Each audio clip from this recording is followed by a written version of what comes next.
welcome to episode number 200 of the Canadian Prepper Podcast. We are recording March the 26th, 2023. Who knew we'd make it to 200? My name's Eric, host of the show, based in Southern Ontario. Target shooter, hunter, ham radio operator, computer geek, all that good stuff. As a first responder, witnessed an over-reliance on emergency services during major events, started a small preparedness company to help people get better prepared for at least 72 hours, if not longer. Nobody's found us yet, so. Not even after 200 tries, eh? No. If this is a fed honeypot, they are like taking their sweet ass time on this one. So they sure anyway, my name is Ian. I'm a hermit forced to regularly leave Vancouver Island, despite my dislike for people and crowds and society and everything else. I'm Alan. I'm a safety trainer, first responder, security expert, overall safety nerd, and definitely not Ian. Are you sure? Nope. Camera's off, I Are hope. you sure? Nope. I'm Scott, a first responder from Ontario. I like learning things, and I worry about our fragile infrastructure. And gasifiers. Yes, Obviously. clearly gasifiers. Obviously. And I'm Jeff. I am based in Central Ontario. I'm a target shooter, ham radio operator, general overall handyman, and weather nerd. And I'm the newbie. I'm Frugal Gunny. I'm an off-gridder, a shooter, do everything kind of fella. I like to hunt. I like to fish. If it's off the grid, let's talk about it. Awesome. Want to help support the show and keep the Canadian Prepper Podcast on the air for another 200 episodes? Buy some swag. We have both the Canadian Prepper Podcast t-shirt and the tactical Velcro patch at www.prepperpodcast.ca. All proceeds help keep the lights on and the backup wood gasifier fueled. Oh, well done. Well done. Well done. And if you're enjoying the show, please take a few minutes and like us on Facebook and submit a review on iTunes. Also, we want your feedback, good or bad, or just if there's a topic you want us to cover, not gasifiers. You can email us at feedback@prepperpodcast.ca. You know what? We'll talk about gasifiers again if Scott wants us to. Maybe. We'll think about it. Thanks, guys. If we get to 400. If we get to 400, yes. 400 will be a gasifier extravaganza. How about that? Yes. All right, so we've got some celebratory content for you in this episode. We're going to start off with some recent news articles as usual, update you on our personal preps, then we're going to get into the main topic. It's episode number 200, so we're just going to chat and bring people in to talk with us as well. So I've posted the link in the Discord. I'll get it in the live chat here in a second as well. If you want to hop in and chat with us, everybody's welcome. So let's move into the news. Assuming, Alan, you don't have anything? Nope. All right, cool. So yeah, I haven't been here for what, 7 episodes? 8 episodes? Something like that? Welcome, new kid. Welcome. Yeah, I feel like I'm brand new here. Yeah, what hasn't gone on since I left? So bank collapses and train derailments and nuclear threats and gas prices. Oh my! So 4 bank collapses in the last 30 days. Some of them big, some of them small. But we're worried about contagion. That seems to be a thing. I didn't even pull up a news article for that one. So that was pretty interesting. Just kind of how in fairly short order they all kind of started to teeter a little bit. Have you guys heard anything about further ones at all? I don't believe it's all actually happening at all. I think this is just a scare tactic to make us panic buy. Nothing would surprise me at this point. Okay. Not shocking.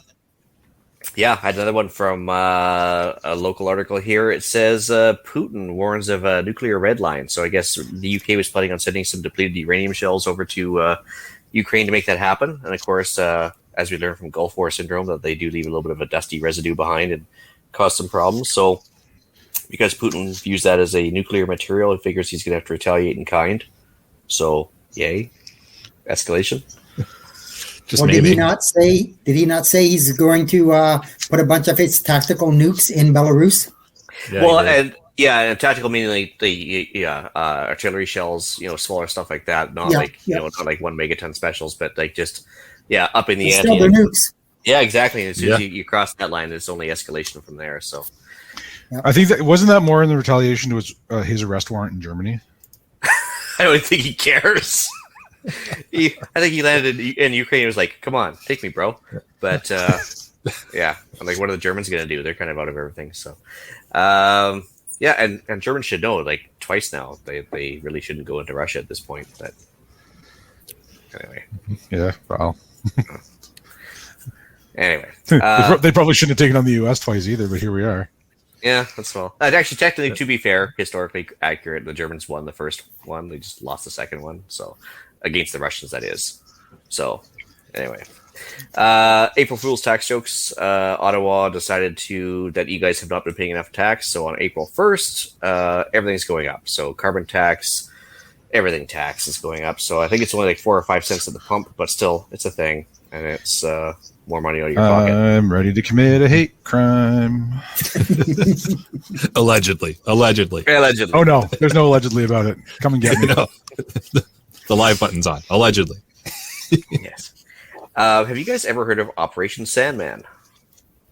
No.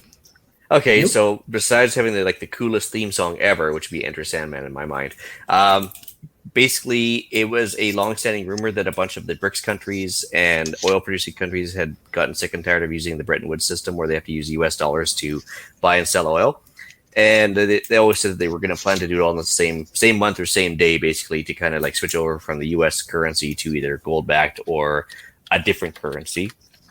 And so what happened was in the last couple of weeks here, I guess Russia and China agreed to start trading oil in yuan officially. They had talked about it for a few months, but they actually signed the deal now.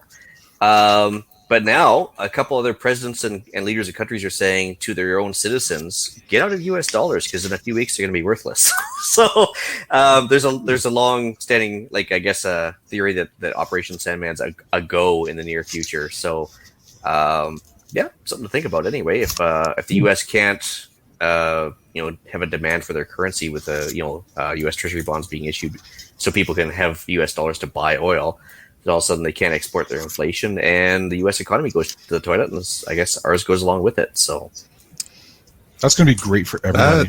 Yeah, that's just going to be fantastic. Yeah, so if you ever want to actually do some homework, just look up Operation Sandman. It's actually kind of an interesting little theory that from a financial kind of like upheaval, reserve currency kind of switch over happens about every 80 years, and we're kind of due. So, yeah, that's pretty much all I had. All right. Thanks for that, Ian. That makes me feel so much better. That's awesome. Yeah. So excited for the future now. At first, I thought it was the president of Kenya or Nigeria, which, of course, is an oil-producing nation. But it's actually this president of Kenya came out and told his citizens to get out of the U.S. dollars as soon as they could, and he would mention Operation Sandman by name, I think. So that was interesting too. But the China-Russia thing was like headline news last week. So, of course, yeah, but we don't pay attention to that because it doesn't concern us. So no. Anyway, well, I have one. Just happened.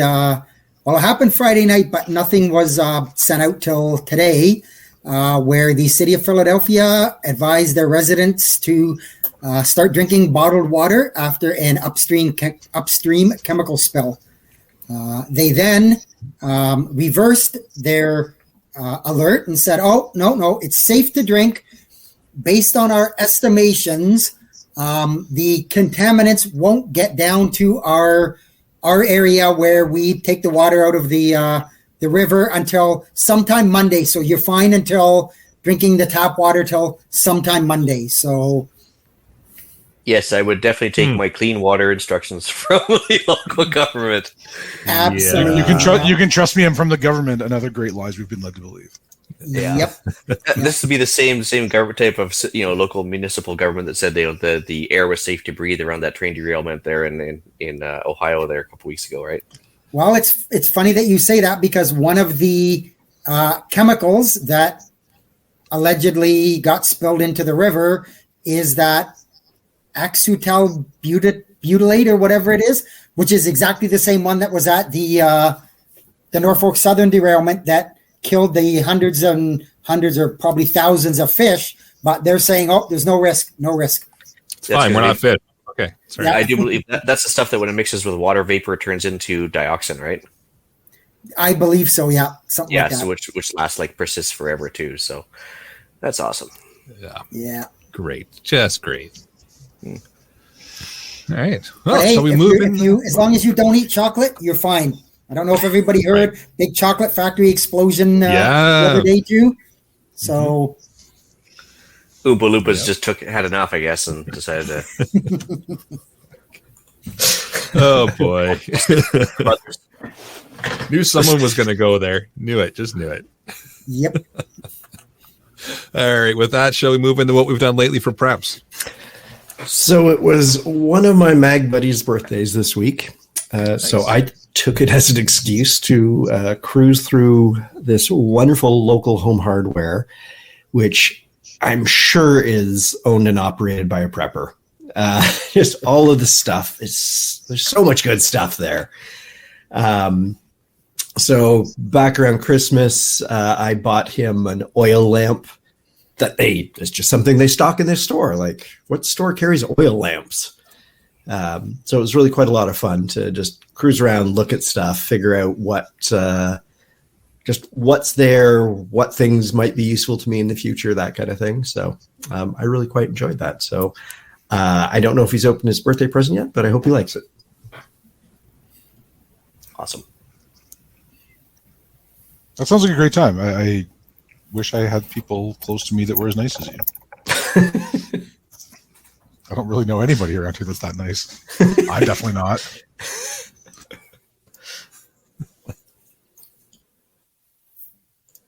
Hey, Jeff.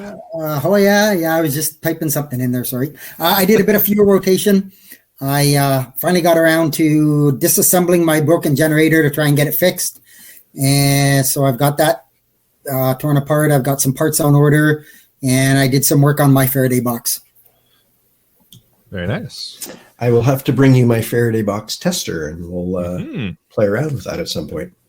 Mm-hmm. Got to finish the box first, Jeff. Can't test it till it's done. Yeah, I know.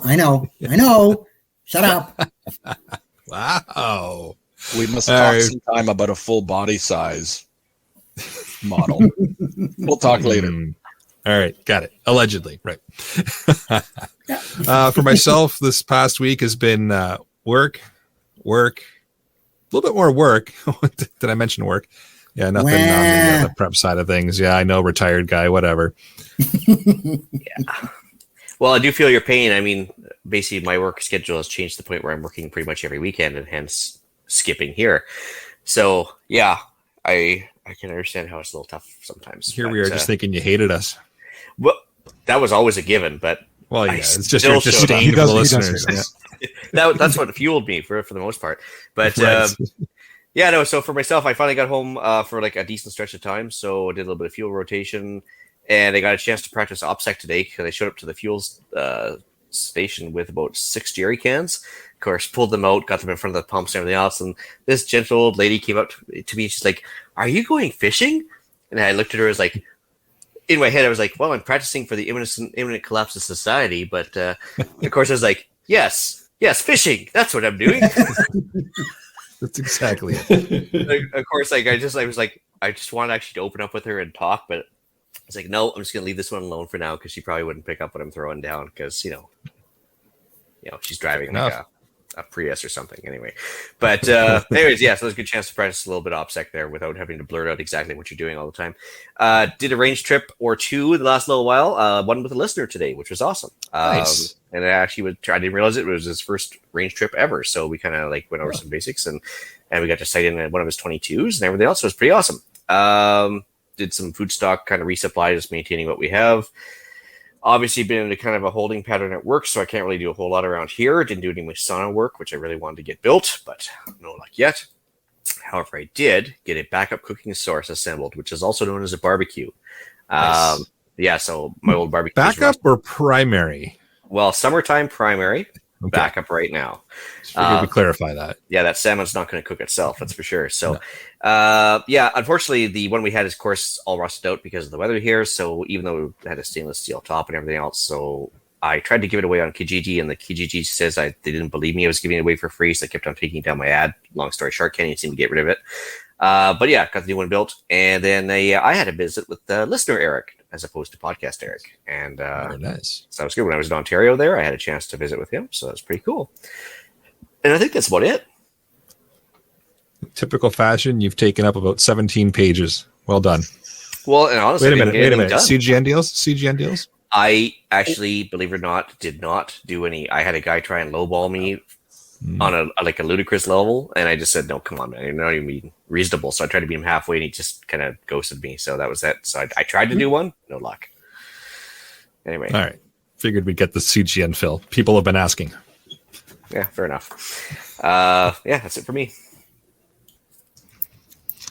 I didn't put anything in the show notes, but with the time change last week, I went around and lubricated all the locks and moving parts of my doors and hardware. I tested my smoke detectors and my CO alarms. Other than that, I've been doing a ton of work going through some family issues and helping out with the passing of a family member. So that's been taking up a fair bit of my time. And coming to the end of the most recent semester in school, that will be another year and a half until I'm done with that, but that's been taking up all my time. So there we are. I did manage to acquire a new to me really good quality treadmill to add to my gym, so that was nice. Nice. That's always a good find. Yeah, so I can participate in the rec challenges when the weather doesn't afford it. I just realized I'm a week behind on my smoke detector and CO detector battery changeouts. Thanks, Alan. And your home locks.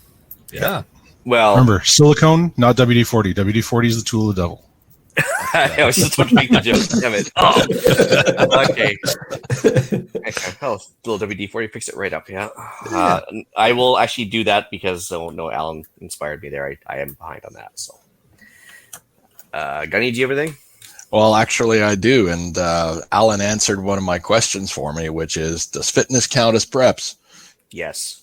Absolutely. Absolutely. And, It's guess like the answer number is 2. yes. So I picked up another. Yeah. Okay, good. So I'm pretty big on that. And it's been a long time since I've been in my full workout mode. So I'm going to pick it up again this week. It's 2 years without it, and I'm feeling really soft. So I picked up another chin-up bar to keep down here at my girlfriend's. So when I'm in town, I can resume my workouts here and continue on with the routine up north. So did that. The other thing I did is I picked up some more of these battery master switches. I'm a big fan of them. And I've got another little project on the go, 2 projects on the go, which is to finish the wiring in my truck so I can have and run my winch on the back hitch as well as the front hitch. I got a front hitch on the front. So I picked up another one of those to run that wiring all the way back. And I'm going to use the extra ones to build that battery pack to use on my boat and make it a mobile pack as well. So that'll be another video to come. So yeah, slowly prepping for that. Otherwise, that's about all I've done. Actually, it's a really good point too. I guess the one benefit of me couch surfing at another panelist place in Ontario there is the fact that he's trying to do his best to do that Hard 75 challenge. And I was tagging along as best I could. So I was, I guess it was like a mutual encouragement to go for the big hikes every day. And so, yeah, he was doing 2 workouts a day. I was usually sleeping for one of them and then for the other one. So, but yeah, that's been good actually to have I guess a bit of a motivator with you. It's funny how a little bit of encouragement from someone else helps quite a bit in the fitness area. Well, it's either I could watch some random like trash TV show, or I could actually go and exercise with him since he's going anyway. I was like, yeah, I think I'll just tag along and go. So yeah, very nice. Yeah. Right. Well, with that, how about we move in to the main topic of this evening? So if you didn't already catch it, we're 200 episodes in. We wanted to do something similar like we did for our 100th episode, where we ended up picking up Scott as a panelist. We can't get rid of him still, 100 episodes later, and he still shows up. Yeah, sorry about that. Occasionally. But only when we Occasionally, actually, yes, only this when we is offer true. to talk about gasifiers. This is true, yes. But, Right, this episode isn't all about gasifiers? no, see you No later, Scott. episode is all about gasifiers. Yeah. Ha Yes, we wanted to take the opportunity to kind of open up the floor here to any listener that is out and about that wants to jump in. I've shared the link out on Discord in the announcements section. I also put the link in the live chat here, and I'll pop it in here again in a second. It puts you through to our Zoom system here, so you're able to jump in and actually be on the panel. Webcams are optional. Microphone is required, because how else are you going to communicate with us? And names, you can make up whatever you want as well. We're totally fine with that. And we just want to take an opportunity to sit around with panelists and chat about things that have happened throughout the 200 episodes, things that we like, things that maybe went sideways in a couple episodes, and just an overall idea of how 200 episodes in has been. So And just like as a Link is comparison, back guys, in. my name's not actually Alan, but I've convinced everybody for the last 200 episodes it is. So feel free Well to use done. whatever name you want. Well done. Wasn't it actually 187 episodes? 187 episodes, 183, because I think it was Okay. episode 7 that I came in. Close. Oh my God. Math is hard. So okay, I got to know like how many more episodes we have to do before the apocalypse actually happens. Like I'm getting I know, right? That's Yeah. Anyway, in all seriousness, actually, that I've actually had that question. Like the guy's like, "Well, you've been doing the podcast." Looks like it's Nope. hit the West Coast already, everyone. Yep. Okay, so Thanks for is impact. it Ian this time, or is it me, or do I have to rage quit again? Nope. You're good. No rage quitting Okay. required. It appears that the apocalypse has hit Ian. And in a great pose too, I must say. Anybody Absolutely. watching live, it's fantastic. We're going to leave that up there just because we can. Look how relaxed. I would look really how like to relaxed he encourage- looks. John in the live chat here on the YouTube channel. John says he's way too much of an introvert to click on the link, and just come on in. We're actually rather friendly Yeah. people, with the exception of like Ian and Jeff and Eric, Yeah, but and- the rest of us are Hey, great. So that's fine. you're more than welcome. Just come in and say hi. Tell us your favorite moment of one of the episodes or whatever. What kept you listening? What got you listening? And then jump out if that's going to be your podcast challenge for the week. Just for context, most of us have an alcoholic beverage here, and Yes. we're just a bunch of buddies Or two. shooting the breeze. There's really nothing to nothing intimidating about No, a and- bunch of So idiots. you guys actually kicked me off. I can't believe this. What the hell? Who are brought him you? back in, guys? I thought we were just talking about this. Yeah, we kicked. Okay, so we have listener Ian here. First, you need Hey. to tell us, your name, what you're all about, your favorite Long-time- episode. Long-time listener, first-time caller. So where did I get cut off? Like, actually, I started doing a rant there, and of course, I was just talking to myself about 30 seconds in. So, yeah, Took you actually that had- long to realize it? Wow. well, because I tend not to listen to you guys at all. I just tend to ramble on my own and kind of make it a one-man Wow. show. Wait, so the West Coast is still intact? Sadly, yes. Oh, Yeah, that's about All where right. we were at, was the apocalypse, and then you're gone. So Yeah, so we actually, figured the had, zombies got you. I'm not kidding. I had a guy ask me the other day. He's like, "Well, how come you guys are still doing the podcast? Like the world hasn't ended yet?" And I was like, "Well, Because the world okay, hasn't ended yet. yeah, for real." Like, and so he was actually deadly serious when he asked that, and I was like, "Well, okay, well, hold on a sec. In the last year, we had all the highways closed into Vancouver, which of course people were like panicking over gas and food and groceries and supply chains and everything else. And of course, during the COVID, we had the great toilet paper rush and a bunch of other stuff. I mean, like there's actually been scenarios that have happened the last few years ago. I mean, I don't know if there was actually a pandemic. I don't know if you guys heard about that, but What? and then Where was I? yeah, there's actually like been some pretty serious upheavals in the 200 episodes we've been around, and people have still have included that maybe they should get squared away just in case, because it's not always about the zombies or what's that the fungus that takes over with The Last of Us. I can't remember. Oh, Keep an eye on the clickers, anyways. That's all Yeah. I'm saying. To answer Kyle's question, also in the live chat, StreamYard is it's a website, so you can absolutely get onto it with your mobile. I've often come on my phone when my home, like when my internet isn't working. Sometimes I should have done that more often than I have, but here we are. But it's just a website, so click on that in the Discord chat or in the live, and it'll just open up a browser window, and you can join us. yeah, those of you that are wondering, when you click the link, it'll just bring you to a screen where you get to choose if your camera stays on, if your camera's off. You put your name in, you hit join, you come in, and then you'll be in a little holding area where we then click if we want to let you in or not. And if we're going to kick you in out, we make that decision and then let you in, like we've done with Kyle here, who's now hopped on. And here's allegedly Kyle for the first time ever. Kyle. How you doing, Kyle? Welcome.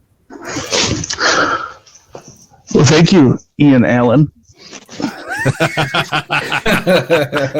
has been watching. Point for Kyle. Fantastic. So, Kyle, what? How long were we in this time before I mentioned CO? I think it was fairly early this episode. Like 18 minutes. Unfortunately, I wasn't keeping track tonight. What? You're our stats I guy. failed. Yeah, it's stats guy Kyle. Come on. It's fine. We have video playback, guys. It's no big deal. Welcome. So, tell us, Kyle. I mean, you've been in the chat for a long time. I couldn't guess how many episodes, but you're often in the live chat. You come and join our shenanigans on a regular basis. Thank you for that. What? what's a memorable moment within the show that you've enjoyed? Recently was the Jace Medical episode. Oh yeah, I learned quite a bit. That was a fun one. As a prepper, when I finally got some antibiotics as part of my sort of background kit, I realized how important that was to me. It was just like such an accomplishment. So yeah, I totally agree that Jace Medical is just awesome. And I was surprised too, because they actually hunted us out to talk about things. So that was kind of cool to have that email come in. It was like, really, you want to come talk to? Oh, okay. We didn't have to look for them, so that was kind of cool.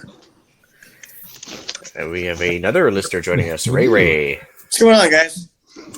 Hello. Welcome. Oh, an educated donkey. Very nice. I love the tagline. I couldn't put anything else.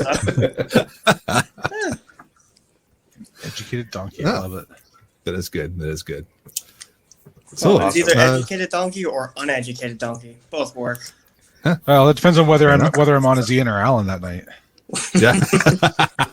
Surprisingly, You we can got choose both which of one's you. which.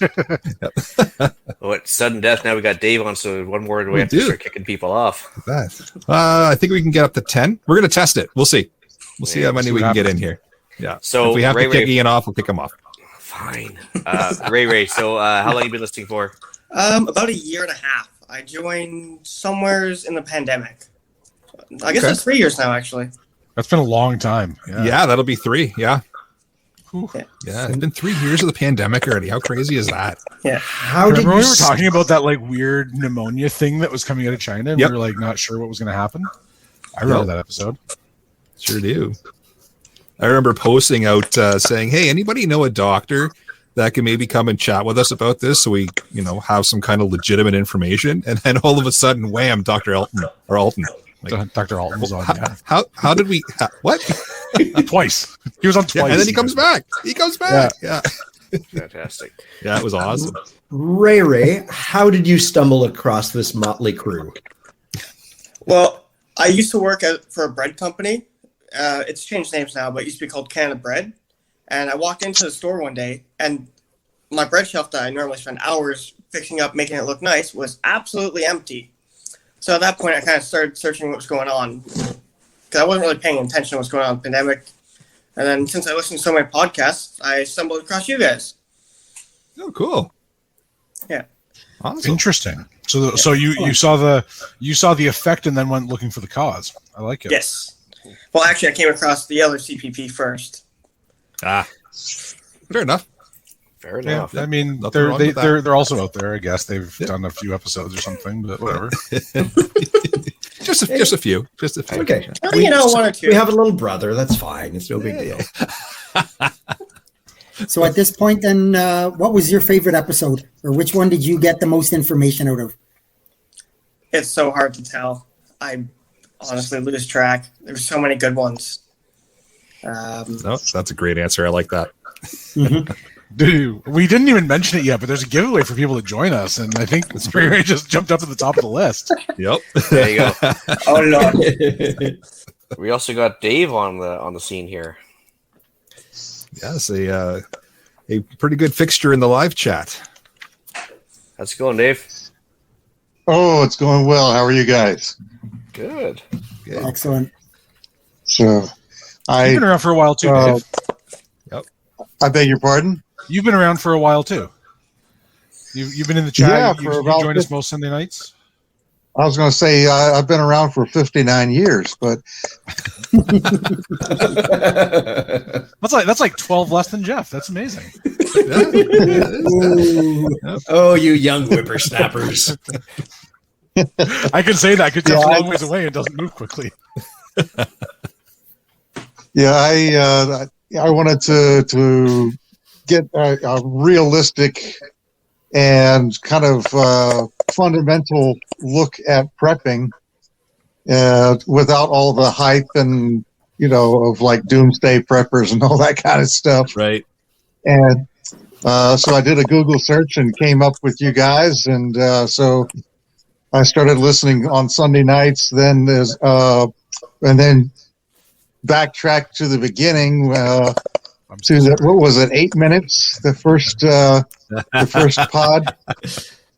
Yeah, about that. Yep, I think 8 minutes with intro and exit music, and about 3 minutes of me awkwardly talking to myself. Yeah. Now Ian spends more time than that talking about his preps. He does. Yeah, he sure does. So I like the sound of my own voice. Leave me alone. Don't feel bad. I've been a pastor, and my very first sermon, including the Bible reading, was only 8 minutes. So okay, we're right on par. Perfect. I like it. And so you wanted to get more involved. You wanted to be a little bit more prepared. What have you done differently as a result of watching or listening, tuning into the show? What's changed for your preps for your day to day? Well, one of the things is having a store of essentials that would be needed in case of the some kind of emergency. Like you had mentioned where you saw people were ill prepared for 72 hours or longer, and I've become better prepared for that, as well as cycling my supplies there, particularly the food supplies. Yep. And just being more aware of what's going on around me on a daily basis. Awesome. Well, it's good. It's good to hear we've had a bit of a positive impact. It's nice to hear that people are out there listening and taking some of the information that we're passing out there and putting it to use. And I'm fully stocked on can openers now. Listen, if you are prepared with all the can openers, everything else becomes easy. So to your point, Dave, I very much like the podcast because it is relaxed and realistic, and it's not crazy hardcore survivalist. It's let's grow a garden, let's learn about canning, let's just do these simple little things. Build a gasifier. or two. Or two. One is none and two is one. But to your point. I really do quote that to myself. The two is one and one is none. Yep, absolutely. And I mean, I tried to convince my wife of that, and she did not agree with me. That's because you're talking girlfriends or wives, and that's just not cool. That's different. Yeah, they're making that leap right away, and you can't win that. No. But to your point, I mean, I look at whatever the situation is, whatever zombie apocalypse or economic collapse or EMP, it's all a resource depleted situation, and having access to those resources. It doesn't matter what the situation is. I'm still going to need to eat and feed my family. I'm still going to need to have fresh, clean water. We're going to need medicine. We're going to need power. So whatever the cause of the problem, it's all the same solution, right? Just sort of being independent and ready to go. So, yeah. Absolutely, yeah. What I like most that you said, Dave, is that you are now paying a little more attention around you and what's happening, maybe in the news, maybe on the weather. I find the biggest thing people get wrapped up in when they burst into the prepper notion is that, I got to have all this stuff. And I think it's more important that you keep your mindset first. Set your mindset like you have. If your mindset is delimited, okay, you might have a budget, and that's okay. I have a budget. That's why I'm called the Frugal Gunny.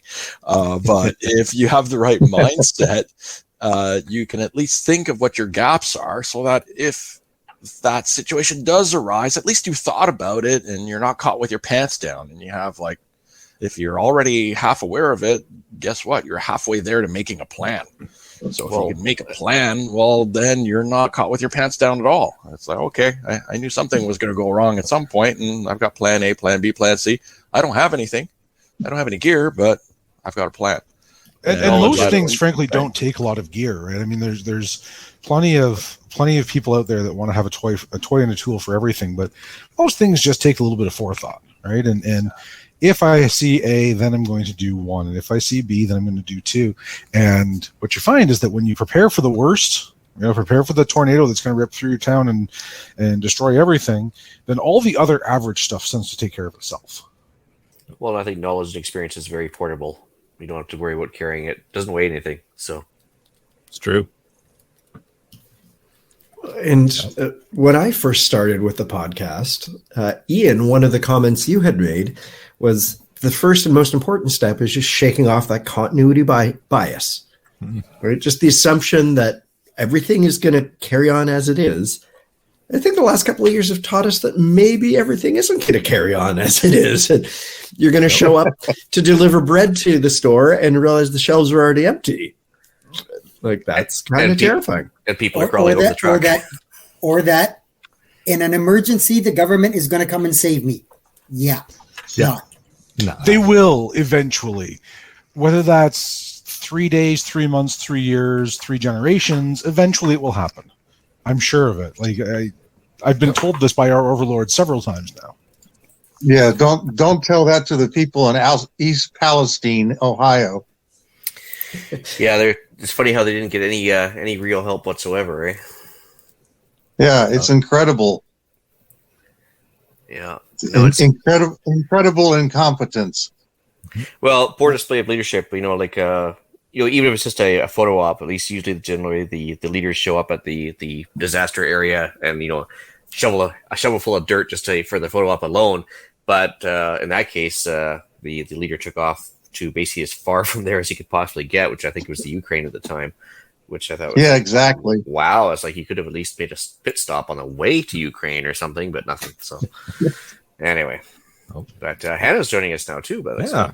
And I think John needs to come on the podcast because I'm really enjoying his commentary. Yes. So John, yes, the difference between wisdom and knowledge is that tomato is a fruit, but wisdom is knowing it's doesn't belong in a fruit salad. Yep. And then scientific experimentation is wondering whether or not ketchup is a smoothie.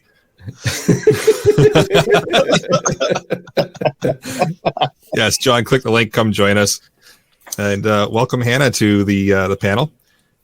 Feel free to flip your mic off if you'd like, and let us know about how you got into the podcast and what your favorite episode is, or favorite moment, or favorite moment. Yeah, something you learned. Yeah. Anything. And really. If you are talking, Hannah, you're muted and we can't hear you. Exactly. And if you just need more time, that's fine too. That's fine too. Yep, no problem. We'll leave you here until you decide. Looks like we've got a fellow ham here. Hey, Tom. Hello, Tom.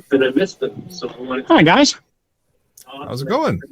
Oh, pretty good. I am pretty new to the prep and stuff. I was talking to Eric on amateur radio the other day and decided to start following you guys, and so here I am. Well, welcome, Tom. Yeah, I was reading the call sign there in your name, like that looks familiar, and now I know why. I'm just going to get up into some light here. I was downstairs and the wife's on the television. So the question, Tom, based on you having communicated with Eric, is are you in Ontario or are you in Arkansas or are you in Australia? Because I'm in Australia. And Alan, you should know based on the call sign. I was just gonna say, Alan, come on. I'm genuinely not wearing my glasses and I can't read it. Here come the excuses. Here we go. Here we go. I'm sitting. I'm leaned back in my chair with my feet up on my desk, and I can kind of see the screen, but not enough because the show notes I have them in like 150% zoom, and that's all I need. So I can't read the names.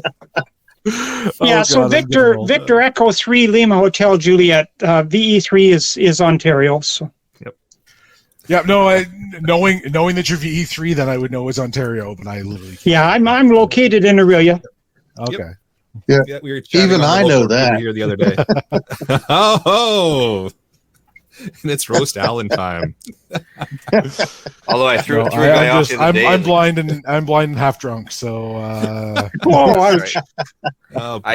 guy off the other day, and when I was in Mississauga, because I used my my BC call sign with a mobile attached to it, and he's like, "What are you doing here?" Yeah, what were you doing in Ontario? Yeah. So. Yeah, well, welcome, Tom, to another local Aurelian. Yeah, thanks. I got Jeff there in the top left corner. He's a local ham operator as well. Yeah, I heard you guys talking about parks on the air. I really enjoyed last week's episode on the HF stuff and your very thorough explanation of the ham bands and FT8 and stuff. I appreciate that. That took a lot of setting up. We sat around for about 3 or 4 hours Saturday night in this room, similar setup like this, just that we use for testing, and getting all the audio piped through the computer and figuring out how to do that while I can still talk and broadcast out for the podcast and get the audio kind of in, out, on when I want, off when I don't. It was a lot of testing and setting up, but when it worked, it was a lot of fun. So I think, and it was a pretty popular episode too. It had a lot of people watching, a lot of downloads on it too. So I'll probably do some more in the future like that, because it seemed to be a pretty popular way of doing things. We hadn't done a live demonstration type of episode before, so I figured for number 199. Why not? If it crumbles, well, we've got 198 other ones that we can deal with. So, but I think it worked out quite well. Tom, how long have you been a ham? Many years, a long time, but wasn't all that active. I used to do a lot of CW work, continuous wave Morse code, and back in the day when I was a lot more active, I did a lot of that. But nowadays, there's more phone involved, and there's a lot of 2-meter 440 repeater individuals who use amateur radio as a hobby to just get on and rag chew and talk, and it's a whole nother side to the hobby. So I find all of it interesting. So. But as far as prepping is concerned, I wasn't involved in prepping at all until a couple of years ago, and my sister happens to be Mormon. Well, they're like really heavily into having foodstuffs and like 1 year's food available at all times. And so I was challenged by several conversations with her. So I started thinking more about prepping and having food on hand. So one of the few things that they get right, or one of the things that they do get right, is having that on hand. And actually, CW is how I first learned about ham radio as well. My grandpa was a ham. Actually, I've got his call sign now, VE3KSD, and I used to spend hours sitting in his ham shack listening to him. You know, he had I want to say it was 40 meter, but I don't remember. It's been too long, unfortunately. He's long past. I can't ask him anymore. But I want to say it was 40 meter. But he, contacts all over the world, and we had a big map up on the wall, and he had a little pin everywhere that he made contacts. And there was a lot less landmass that didn't have pins in it than did. So I learned code when I was really, really young, and then let it go by the wayside until I was 2 years ago when I finally sat down and did the studying and got the license myself. So I really enjoyed CW in the HF bands way back when. Anyway, I really enjoyed your explanation, very thorough, and certainly covered everything necessary for an introduction to ham radio. Good job. Awesome. We did have somebody else try and join, so I punted Scott off, but that they didn't retry. So if anybody didn't have any luck, just to give it a try again, we should be able to get you on. I will shout out to Hannah, who was middle of the night in Sweden listening to us, and I think that's the furthest listener we've ever had, the furthest person we've ever had come on the show. So Hannah, if you're still watching, then thanks for coming in, and hopefully we can get you in on an episode another time, and we can get you hear some things from the other side of the world. Yeah, it'd be fantastic. We've got a ham-related question in the live chat here from a Joy that says, obviously not a ham radio guy, but is it like a police scanner, and will it work after an EMP? Well, we've got about 199 episodes that can cover that for you. But also... So kind of, sort of, and possibly. Yes, no, But maybe, depending on what you do with it in advance. But assume no. Yeah. Will it work after an EMP? If depending on where you've got it stored and how you have it stored. It's most likely if you've got it in a Faraday bag of some sort or a cage of some sort, in theory, from what we've been told by supposed experts, you should be fine. And then as far as it being a police scanner, all depends on your jurisdiction and where you're operating. Some emergency services broadcast in the clear and you're able to pick up on those different frequencies. Some do it in a encrypted fashion, so you're not going to pick them up. It's entirely subject to your operating area. So you can check out websites like radioreference.com that will tell you what's in your area, what type of frequencies are available to you, and how you can access them and whether they're on encrypted setups or not. So check those out. And we've done, I think I'm up to about 4 ham episodes now. So if it's something you're interested in, check those out, because we've done, like I said, about 4 of them where we do some deep dives into different areas. So most recently being HF and doing it live.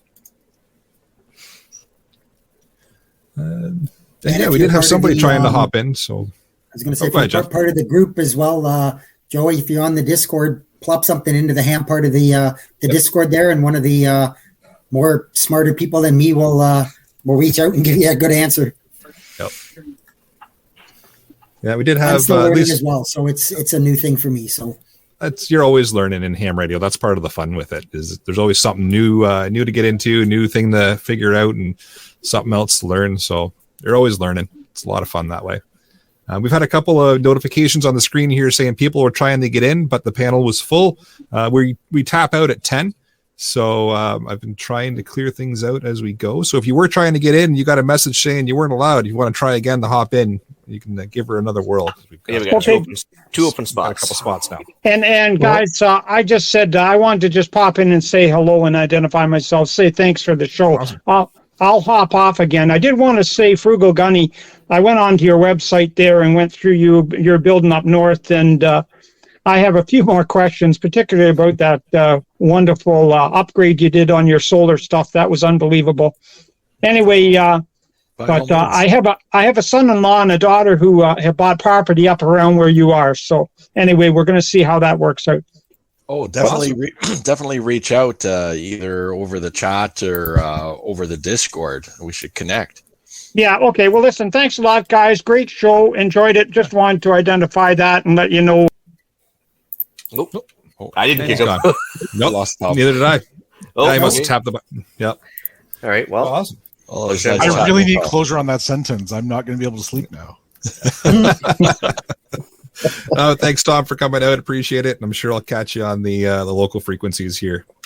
So, yeah, that was kind of neat too, making contact with Tom just on the local repeaters here and chatting with a couple of the guys. And they're like, oh, yeah, I'm talking to them about preparedness. And then we got chit-chatting, and here we are. That kind of brings me to one of my favorite moments with myself and Jeff doing a Parks on the Air activation.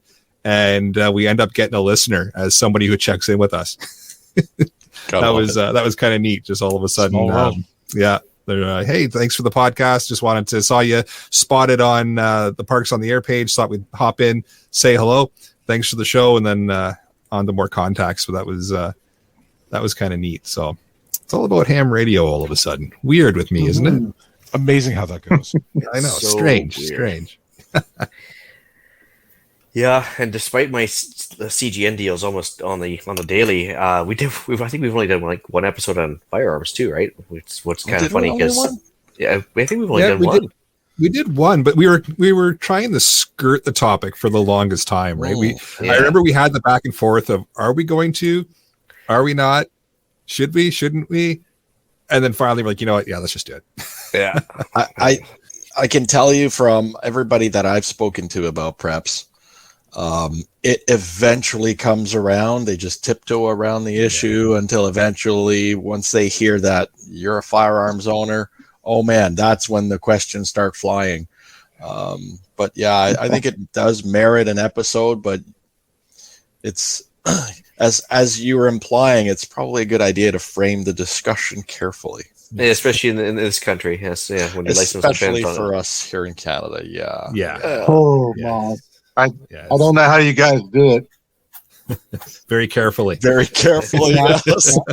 There's a lot of allegedlys and I've heard of, and this show is for entertainment purposes only. Yes. Right. That's correct. None of us are lawyers. Yeah. Nope. That's also why I don't use my real name. Oh, Guillermo, stop it. Oh, Yeah. Your name isn't Safety Nerd? Come on now. Wait a minute. So Kyle, actually, I was going to say Kyle and Dave. So are you guys local to Ontario as well? Or are you guys somewhere else, like Eastern Canada, Western Canada? Are you guys similar area to most of these guys? I'm in Kentucky. Oh, so you guys are welcome to come on down to Kentucky anytime and I've had a live great time in a little bit of freedom. I've been through Kentucky a few times and enjoyed every single time I was there. Yeah, I was in Lexington and in I stopped in Fort Knox as well because you have to. But I went and visited some colleagues in Lexington a few years ago and just had an absolute riot. Went to that was where I went to the range there, the indoor range, and I went and played with some fully auto for the first time, and that was that was a good time. That was yeah. Are they accepting refugees from an oppressive tax regime at all, by any chance? Like, well, if you come by way of the southern border, you'll be fine. So you just got to hopscotch and go over first and then backtrack a bit. So depends on your approach route, I guess, Ian. Yeah. How would members of a fringe minority with unacceptable views be treated? Better than here, clearly. Well, Mr. Safety Nerd, aka Alan, aka Ian. I work in Lexington and live just a little bit south of Lexington in a little town called Wilmore. Right on. Yeah, there's back when I actually worked for a living. One of my suppliers was based in Lexington, and they sold really high end door locks, like really really heavy duty, like blast door hardware and stuff. And I was down visiting a friend in Tennessee, and I stopped in to see them on the way up, and they showed me a good time there. And I went down a couple of times to do factory tours and stuff, and had a blast every time I was there. Great people. My first experience with hot chicken. And they've tried. It's a trend that's kind of migrated here. It's not as good. I'll tell you that.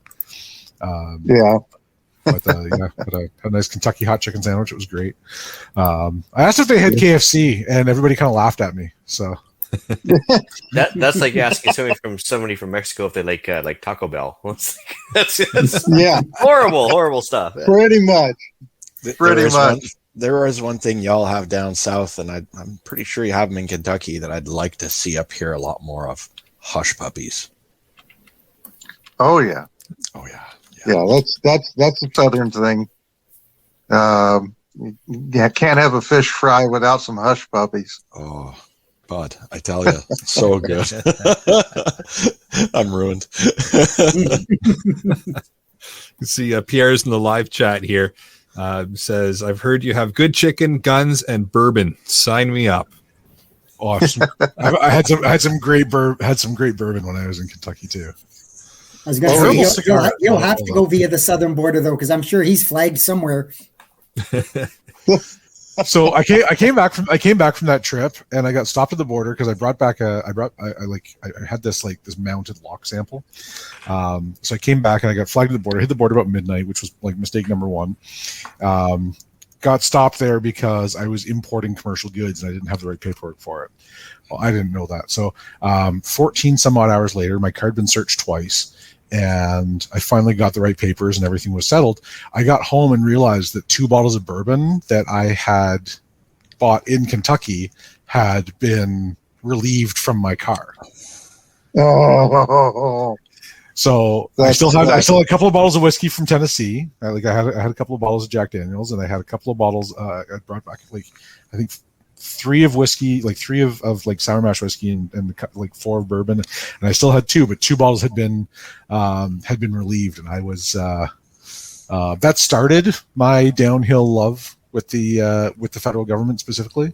That was a catalyst event, as they call it.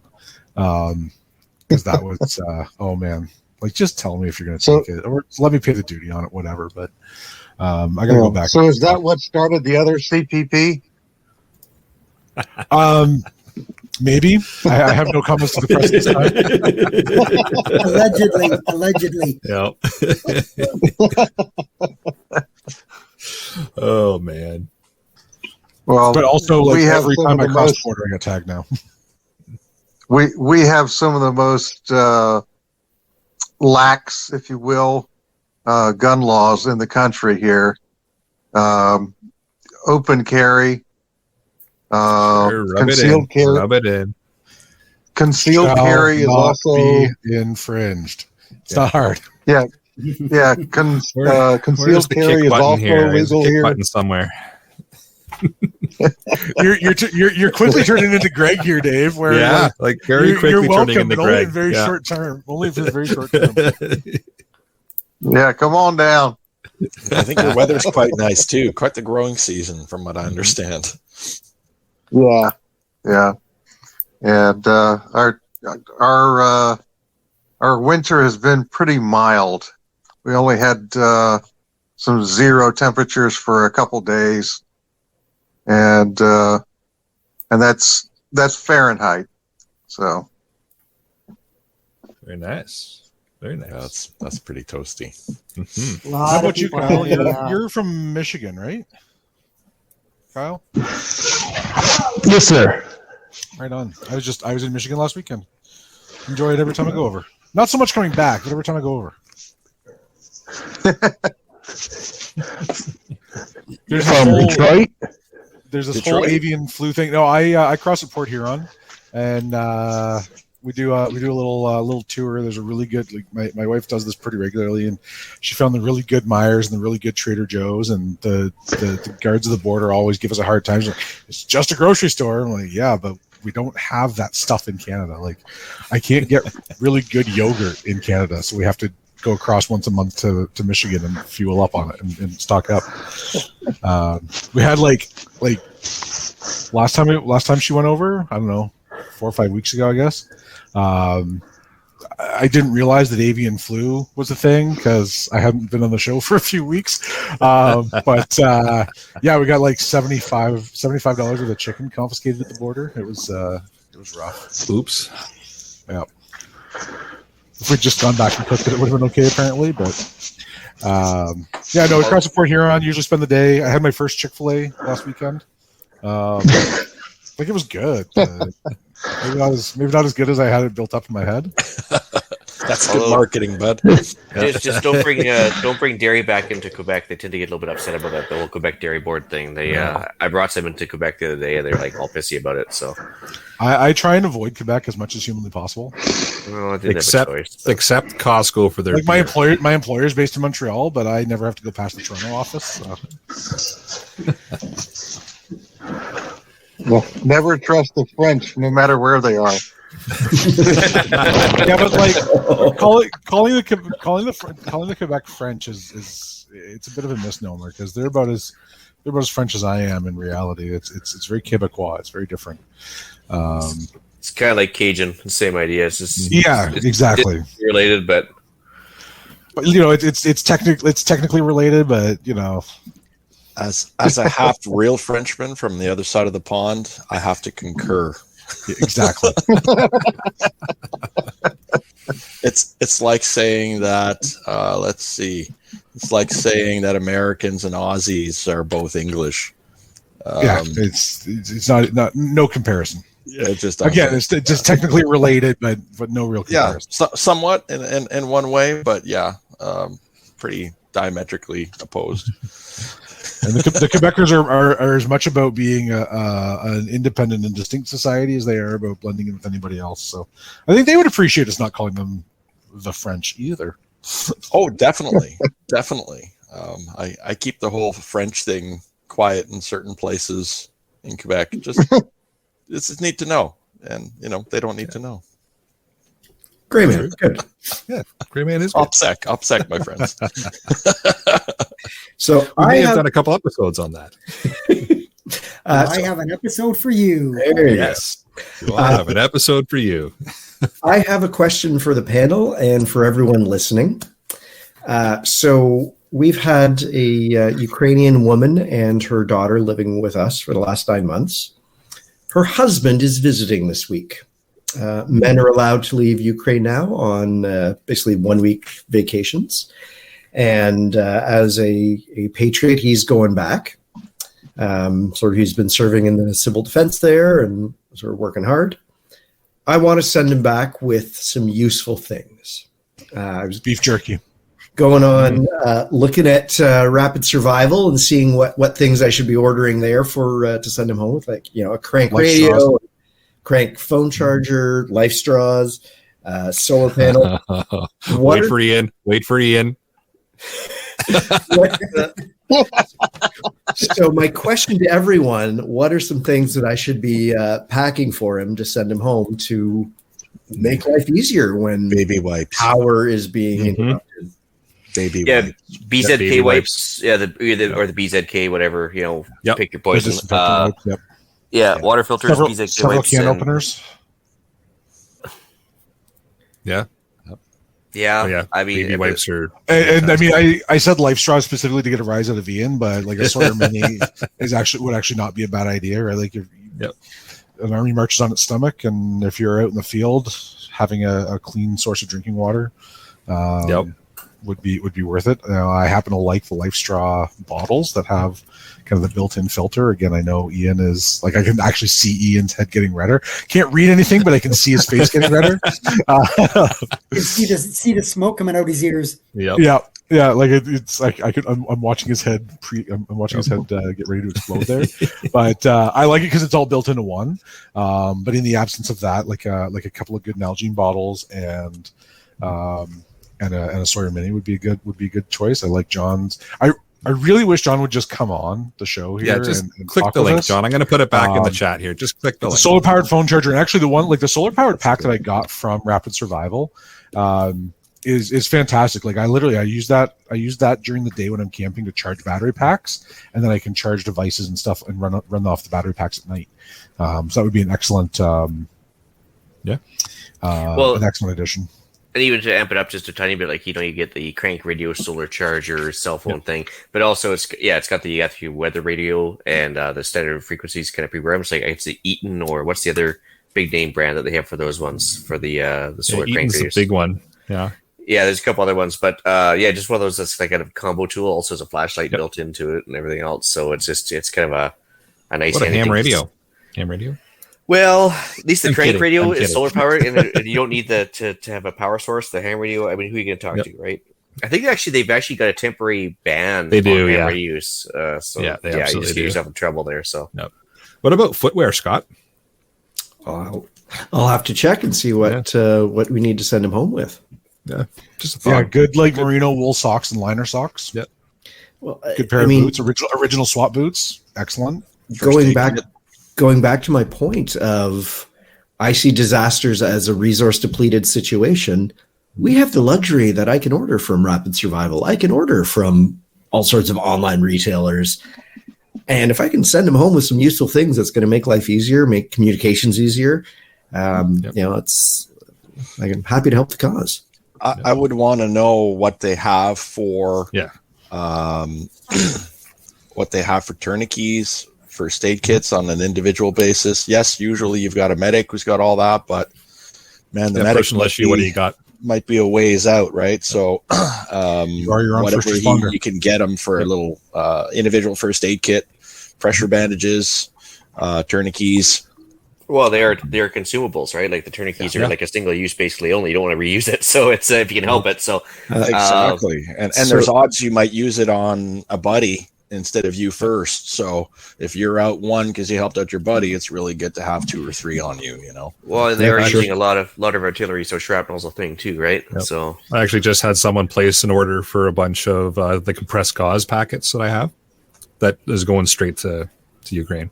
Awesome. So Another thing in same line with socks, foot powder. Great idea. Keep the crotch rot at bay and the trench foot It's a really basic item, but when you don't have it, man, life is miserable. A poncho. Yeah. A little poncho. Oh, You can get them usually for $20, $30 if you spring for a camel one. And you can do everything from transport water to transport leaf coverage for camo, to transport sticks for a fire, to actually using it for ring cover. So, Now that you mention it, I think I need to take him to an army surplus, local army surplus store. Yep. Yeah, some boots, maybe the shorter boots or whatever too. But I mean, it depends what your budget is too. I mean, you can always go out and get him a thermal scope too if you really wanted. And if you've got that in your budget, there's a local Frugal Gunny who could use the sponsorship. The other thing I was going to say is too, it depends on what he's going to be able to get either out of the country or into his country without somebody seizing it. And I don't know what their rules are like over there, whether they're going to be searching his luggage or. Yeah, true. Run re-entry. What's going to happen? Yeah, it's a good point. The other thing that's kind of silly sounding, but it makes a huge difference when you're in the field, is a good belt. Because they'll usually issue you pants and a shirt, but a silly little thing like a belt that fits you right and that feels good on you for over 2 or 3 days in a row, and doesn't chafe you in all the wrong places. It helps. Yeah, absolutely. I was out at New Year's on a ground search, and I was out for, I don't know, we were out 12 hours. I hiked 30 some odd kilometers, and my belt was not a good one, and I still have a scar on my side from where it was digging into me. Yeah, that's harsh. It's absolutely 100% accurate. Well, lots of snacks. Yeah, snacks. Yeah. Welcome, Denny. And this looks infected. Fantastic. Well, Denny's a regular in the live chat. And you win the prize for the best username so far tonight. Yes. Sorry, not Denny. That's just who you are. Well, hi, Safety Nerd, Ian. Nice to see the dual personalities actually back into place at the same time. You'll notice that only one of us can do. You'll notice that only one of us is speaking at any given moment. Yes, I see this.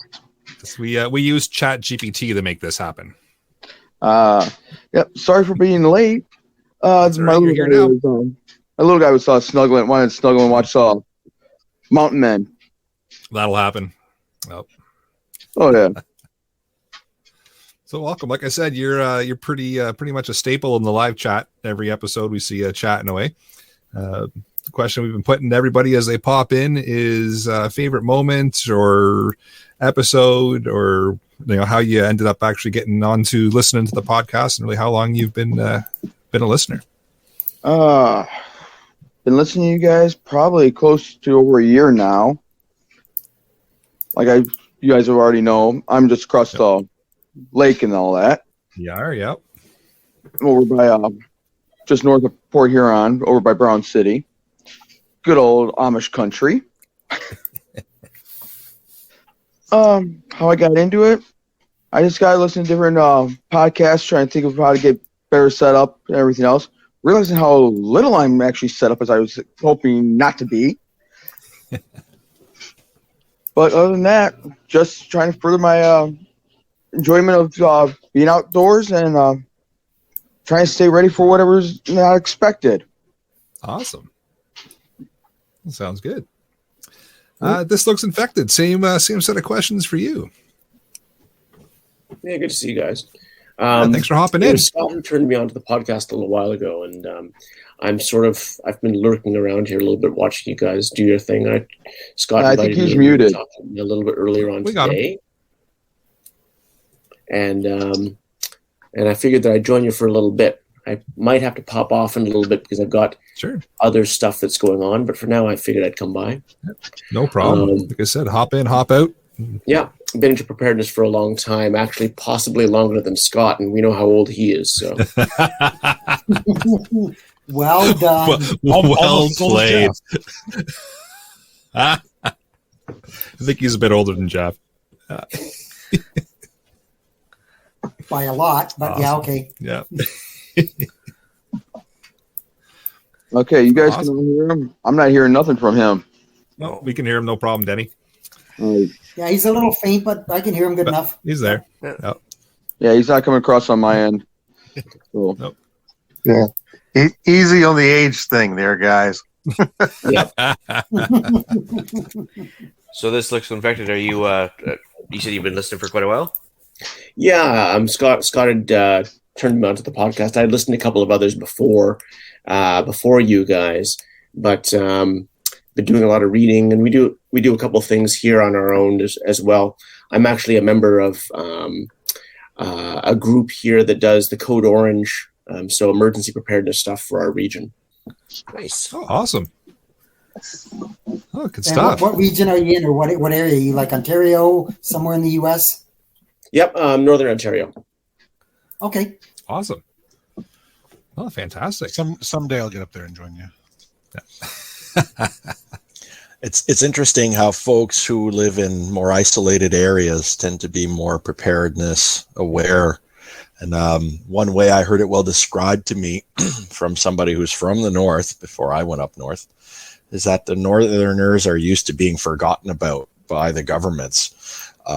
So it's kind of a default attitude to take things on your own and be ready, because not everybody's going to be able to come out and help you. You just made the north like 400 times more attractive to me.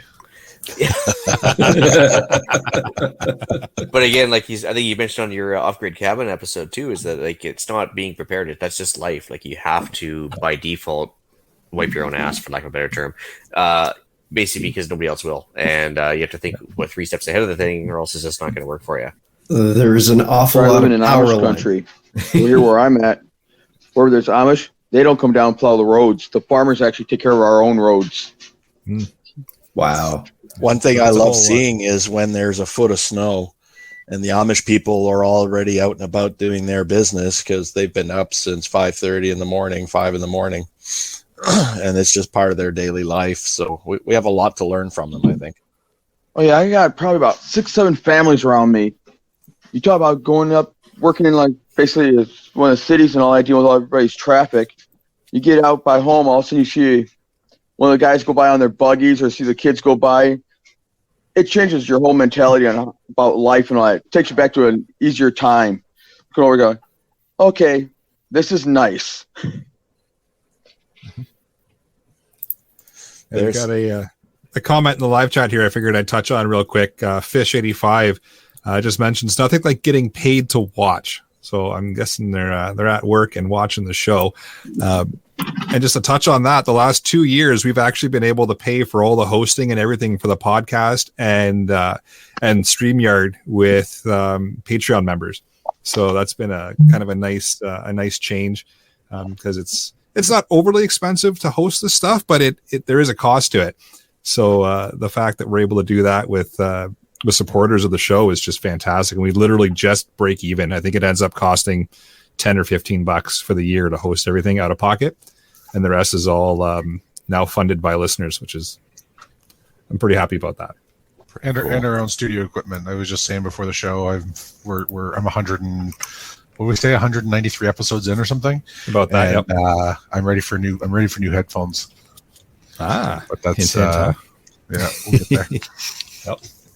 They do make a big difference. I have a question for This Looks Infected. In your practice, what's the one thing people are weakest on and need to work on or be aware of? Yeah, I mean, it's probably a combination of a couple things. I think that to step back a second from it, it's probably actually an awareness of their own frailties. I mean, it's all one. I mean, take something like diabetes, for example. It's one of the most common things that people have, and the awareness of how they could be changing it on their own. That's the big thing, because the problem is that there's this sense of, well, you know, the pills are the pills and they seem to be working just fine. Well, that's not good enough, right? And people should be a little bit more aware that there's always things they can be doing to improve themselves and to lose the weight and to take care of the diet and this kind of thing. It's not good enough to say the prescriptions are taken care of. And, you know, when you see people who are, you know, their version of prepping is to to prep up a year's worth of diabetic meds. Well, they can do better than that. Right.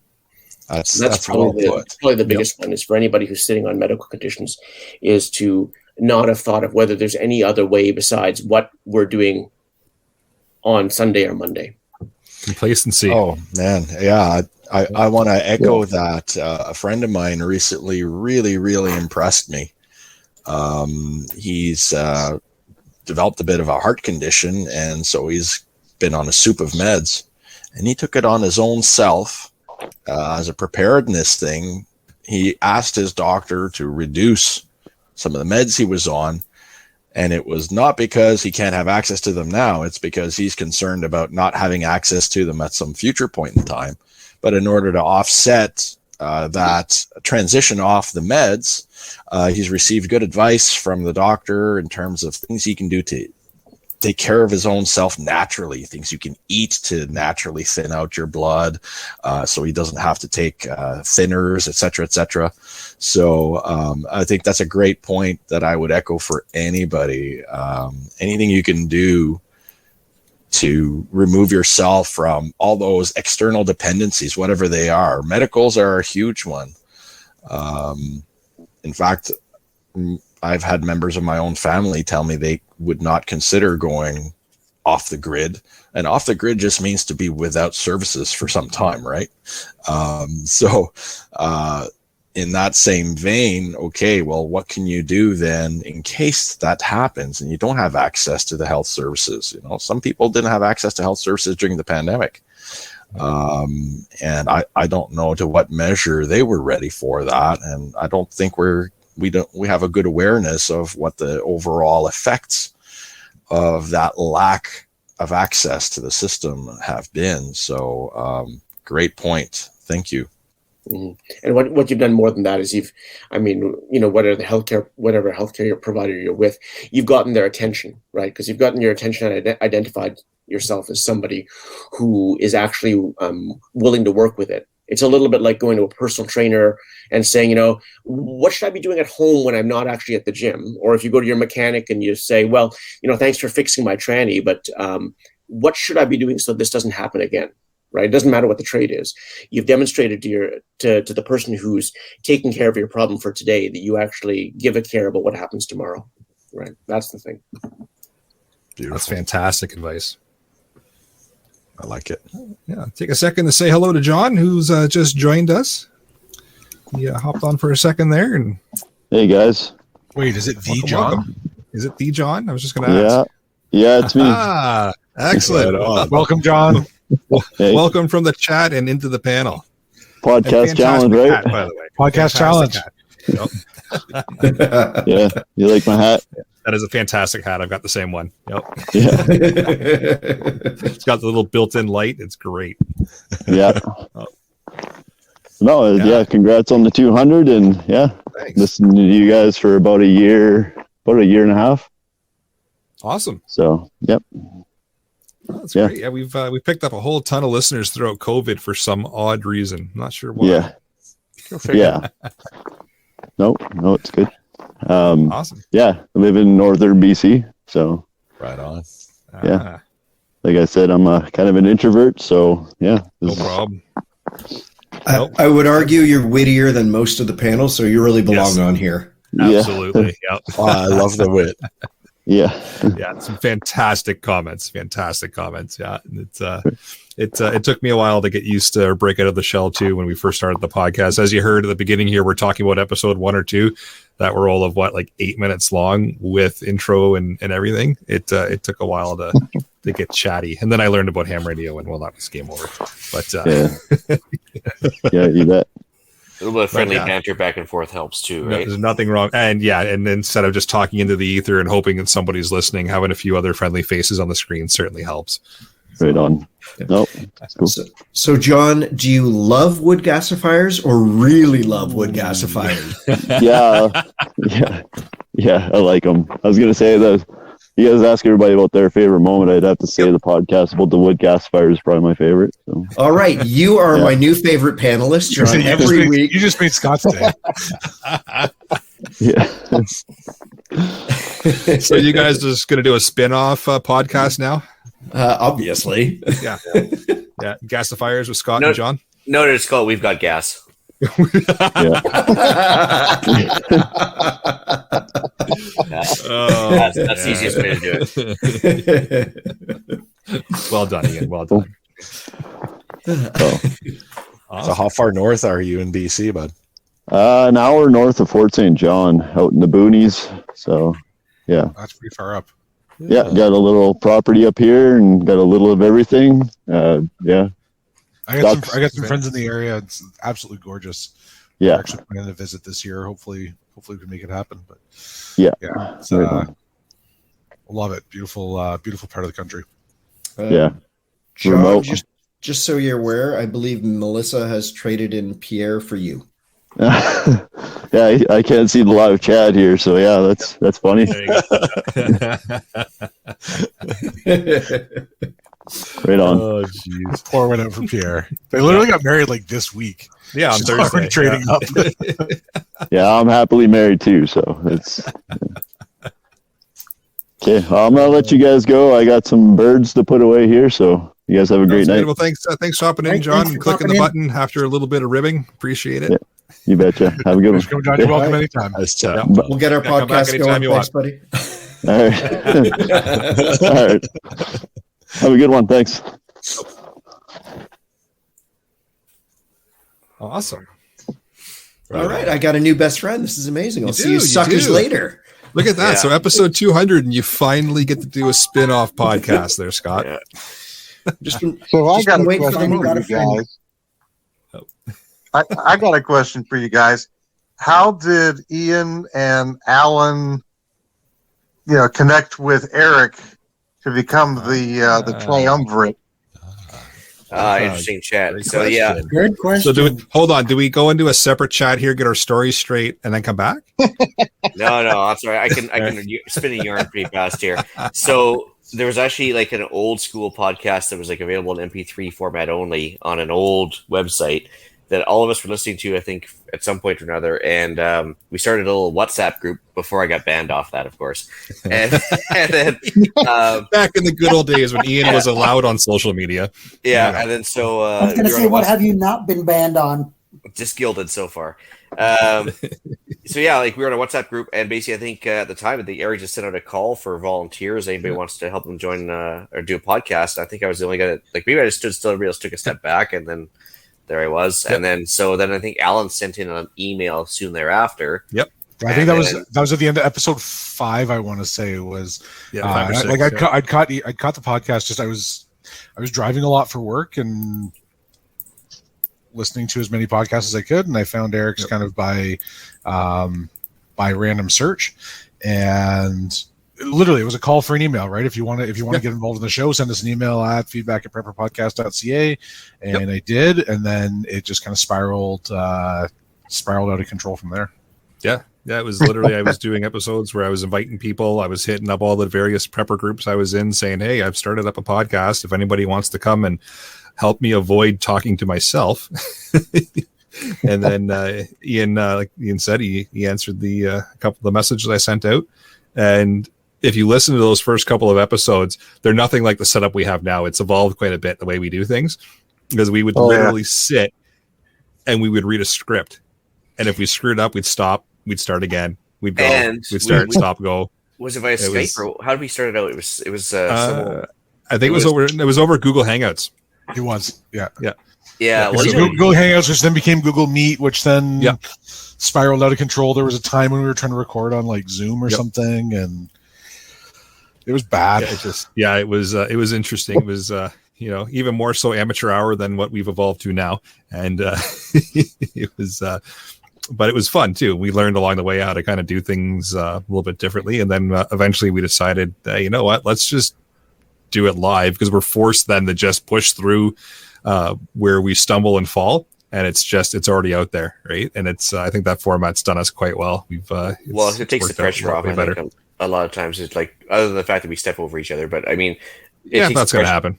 Yeah, it takes the pressure off. So what are you going to do, right? And I think you can clean it up for the actual podcast release, although we don't really do a whole lot of editing, I don't think. But No, I do very little editing, except just kind of cleaning the audio up so it sounds a little bit crisper and nicer. But as far as outtakes, no, I don't really take anything out at all. Just add the intro music, add the outro music.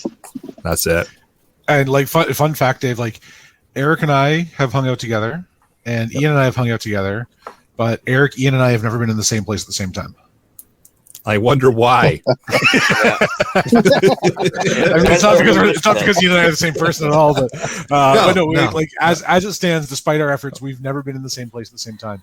And we keep trying to make it happen, and between but all three of us have odd jobs some days, and it just doesn't happen. So we'll get there one of these days, maybe. Yeah, and then I've hung out with Scott a few times. I've hung out with Jeff way too many times, I like to mention, and it's never been with Ian or Alan at the same time. Oh yeah, I guess Scott's been at my house actually, and so is Ian. But again, not at the same time. So. Yeah, it's been kind of fun that way, where we've all kind of been able to start this podcast and then meet up with each other at various points as we're traveling around the province, and it's been an interesting experience, to say the least, to get to 200 episodes. Yeah. Well, I drive past Eric and Jeff a couple of times a year, usually heading towards the north. I don't go anywhere near as north as like Frugal or Scott there, but I go up there, go up past them a couple of times a year, and my radio is always on in my truck, and actually we've chatted a few times that way. Yep. Really and truly, I feel like my mag has expanded to include all of these panelists and all of the Discord, and it's great when you can put a question out about some random topic, get back an expert opinion, an expert answer on it, and it's fantastic. And I mean, the amount that I've learned from very smart people around me is just wonderful. Well, it's interesting too, because I was just watching the chat there, and as soon as John told us where he was living, and I noticed there's another person within an hour of him on the same chat. I was like, right away, those two, if they don't know each other already, they could obviously have an opportunity to meet up there and like-minded people. So it's kind of cool.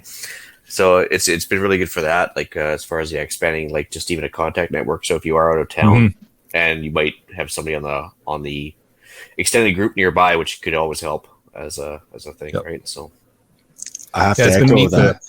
Go ahead. I have to echo that. Just recently, had a couple of contacts through my channel, thanks to this podcast, who went to look at my channel and have connected up with me because they're up north. Awesome. So now I've just expanded my circle by reaching out. So yeah, there's huge benefits to having membership in more than one mag and continuously expanding it. The more we network, the more we share the knowledge, the less dependent we are on externals, and the more interdependent we are, and that's what a community is. So I think it's a pretty cool thing. Yeah. That was one of the kind of the main things I wanted to do with starting the podcast, was kind of get people connected and chatting and kind of open up the lines of communication to just get people talking about their various areas of expertise, because we can't know everything, right? So I got thinking, if I could bring certain people in that know things, that can talk about it. All right, speak for yourself, Eric. Awesome. Yeah, I know everything about it. Fine. That's why I got you two on, because you know everything and I don't. So that's me. He says he's impressed that I'm assuming that's a he. I suppose I don't know. I've just made that assumption in my head. Anyways, impressed you have all the time to do that, all the podcasts. There's never enough hours in the day. I get up at 4:15 tomorrow morning. I'm sacrificing bedtime. I'm usually in bed an hour ago, but to hang out with these guys, have a drink, have some laughs, it's worth it. But also that's also why we have like 12 or 13 people on the panel, because invariably with all of our shift work, some of us can't make it at any given time. So by the time it's all said and done, 4 or 5 show up for every episode. It's not always the same, but that's how we kind of cover each other. So it's and kind of adds to the fun, right? Because you get different personalities, different episodes, and you never know really what you're going to get each Sunday, right? Well, and different people will take the lead depending on what the topic, subject, or interacting with. If we're bringing an outside subject matter expert in. And then maybe like Frugal Gunny, he just gets sucked into it. Yeah, I sort of did. Is he our new Hughes? I don't know if we can replace Hughes. I don't think anybody can replace Hughes, right? No. Yeah, I think That's blasphemy at that point. Separate channel there. Sounds like an interesting character. Yeah. He's kind of like the Captain America preppers, so it's Hughes. Right on. Yeah. Hughes was he's a pilot. He's a you name it, he does it. Yeah, he's a veteran. He used to be a cop. He's a firefighter. He's a battalion chief now, I want to say. He got promoted a bunch of times. Yep. Like super internet security nerd, and just like one of those guys that's just like annoyingly good at everything. I love it. Like we would say, hey, we want to do this as a topic idea. Does anybody know anyone that's done it? And right away, Hughes, yeah, done it. Yeah, been there, seriously, done man. that. Yeah, you've done that. Right on. Yep. Right on. Yeah. Okay. A couple weeks later, hey, we're looking for an expert for this. Hughes, yeah, done it. You know what I love about doing stuff? Because I never stop to ask myself, do I know how to do this? Can I do this? I always assume I can. And then I get started along the way and I run into some sort of barrier and go, oh, crap, how do I get around this? And I sometimes do. And then I carry on. And next thing you know, I've done it. And scratching my head going. But most of the time I have to rely on my people network. When I run into that jam, that's why I love these sessions. I've already learned a ton from everybody that you've had on. I've already learned a ton from a whole bunch of you, and I love that I just have another channel to go to when I have one of those random questions. I know I'll have another angle on everything here, so it's great. And to know that we have another IT sec nerd in the group, I love it. Yeah. By the way, everybody, I'm a Linux guy. Yes. And not my language. choice. It's because I became disappointed with every other operating system and platform over time. And I decided that, you know what, I'll trust the thing that has the better runtime. Security by obscurity. It's not a threat if nobody uses it. That's right. Whoa. Bravo. Do you know what the internet's backed by? Come on now. Hey, so a little story. For DARPA? those of you who, might not be as old as I am. There was a time when Hotmail had nothing to do with Microsoft and ran on one of the very best operating systems ever, FreeBSD, a Unix. That's a free Unix. Then Microsoft bought it out and they started migrating everything to the Windows platform. And guess what? Look at the mess we have today. Blue screens for everyone. Are you saying Microsoft doesn't make things better? Well, so weird.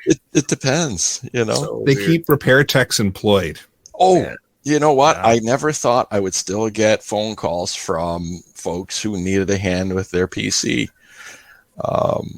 And it's remarkable. The people that I've transitioned over to Linux, the only time I get a call from them is when there is a major upgrade to do and they're just feeling a little nervous because they've never done a major upgrade.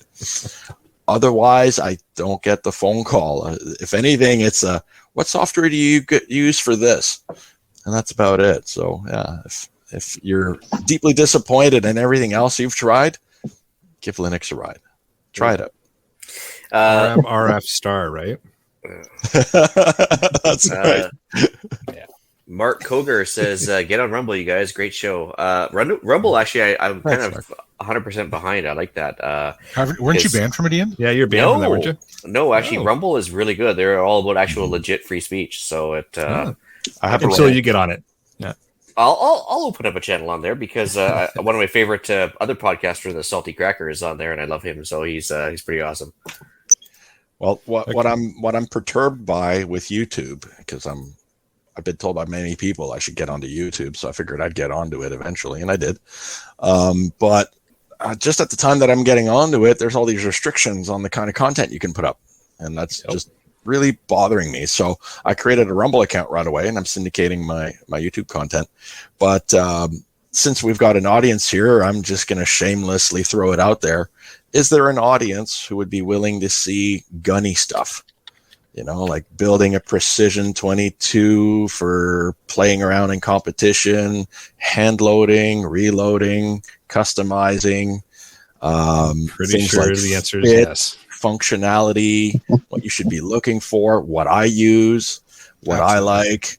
I used to be an outfitter, so part of what I used to do was when people would show up at the gun counter and they'd say, "Oh, I need this," my first question usually was, "Well, what are you doing with it? What do you want to do?" So I asked the question to everybody else, the same thing here. What do you want to do? Is this something that would be of interest? If yes, let us know.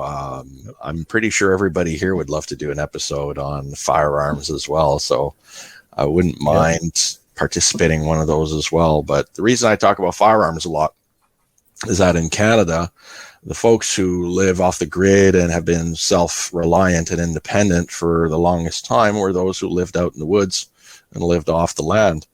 And not many of them did it without some sort of weapon, firearm, or bow at the very least, right? Something to hunt with so you could provide for your family. During those times when crops are down, weather's not so great, trade is low, maybe trade routes are impassable because of bad weather, right? We've seen this all over Canada. So I think it would be pretty cool to be able to reconsider that as a part of the prepping toolkit, but without fear of talking about it. Well, it's amazing. Actually, one of my coworkers the other day, I was talking about how I do hunting occasionally during the appropriate season and stuff, and he was like, "So don't listen to the deer episodes. Don't listen to the deer episodes." But he goes, so you're like, you have all the guns and stuff, and I was like, well, yeah. I said it's pretty hard to beat the deer to death with your fists, and just the absolute disconnect on his face, he couldn't believe. He's like, because I guess he couldn't reconcile the fact that the meat doesn't just appear on a styrofoam platter. Like, I don't understand. Like. And I was like, yeah, the animal doesn't die of natural causes or commit suicide in order for you to eat. Like, you realize that something had to kill that animal, right? And he just could not reconcile that. It was just like the sheer look of the confusion on his face more than anything else. And he's just like, I don't think I've ever met anybody like you before. I was like, that's sad. At this point, that's kind of weird.